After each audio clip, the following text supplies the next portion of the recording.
আমি একটা জিনিস কিছুতেই বুঝতে পারছি না, যে তুই থাকতে এত সব হলো কি করে? কি বলবো বলতো ভবতোষ, অদিতির মা গৌরীকে একেবারে বশ করে ফেলেছে। আমাদের আমাদের কারো কথা শুনছে না। ইদানিং বাবার কথারও কোনো গুরুত্ব দিচ্ছে না। শঙ্কর, প্লিজ প্লিজ এরকম করিস না, ভেঙে পড়িস না। দেখ, আপাত দৃষ্টিতে আমি হয়তো ভালোই আছি।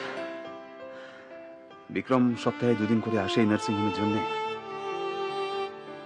এছাড়া আমি ডাক্তারি করা ছাড়া এই নার্সিংহোমের সব দায় দায়িত্ব আমি বহন করি। মোটা এ কি আপনার এখানে আমার চেম্বারে বসুন না?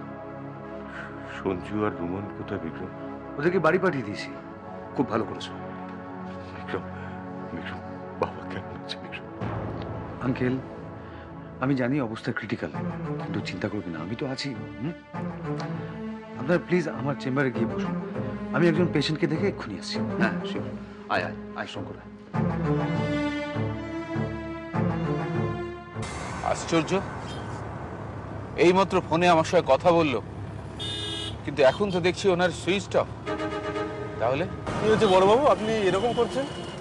কিচ্ছু হয়নি। তুই যত তাড়াতাড়ি পারিস আমাকে পঞ্চগ্রামে নিয়ে চল, বুঝলি? কেঁদো না, আমি বুঝতে পারছি তোমার মনের অবস্থা। তোমার এখন কিছু বলার দরকার নেই, শুধু একটা কথা আমাকে বলো, কে তুমি? নন্দিনী কি? আমার স্ত্রীর নাম কি? আমার স্ত্রীর নাম নন্দিনী। নন্দিনী,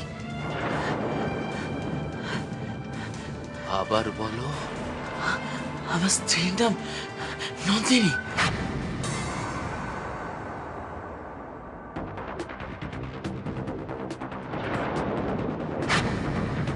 দেখুন, আমি ঠিক বুঝতে পারছি না যে ন্যানিটা কে।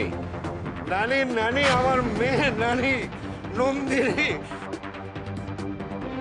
আমি ছোটবেলা থেকে নন্দিনীকে নানি বলে ডাকি। আমার আমার একমাত্র সন্তান ডক্টর রায়চৌধুরী। কি ভাবছিস? কই কিছু না তো।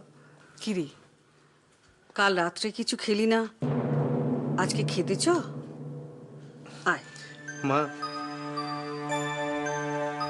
লক্ষ্মীকে দিয়ে একটু পাঠিয়ে দাও না।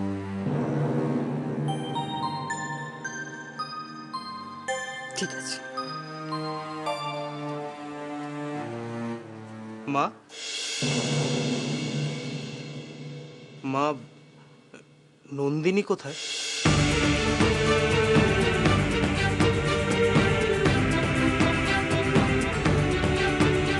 সাগর, নিজের ডায়েরিটা একটু সাবধানে রাখা উচিত।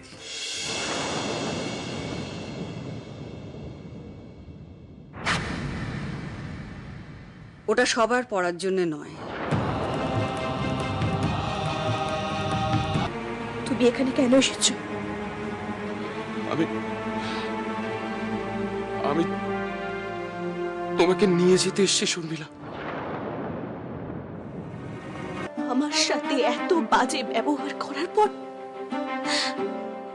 তুমি আমাকে নিয়ে যেতে এসেছো? আমি আমি ভুল করেছি। আমায় তুমি অনেক অনেক অপমান করেছো। তুমি আমার স্বামী, তাই তুমি যদি তোমার সম্মান রক্ষা করতে চাও, তাহলে এ বাড়ির কেউ দেখার আগে এক্ষুনি এই বাড়ি থেকে চলে যাও। যাও।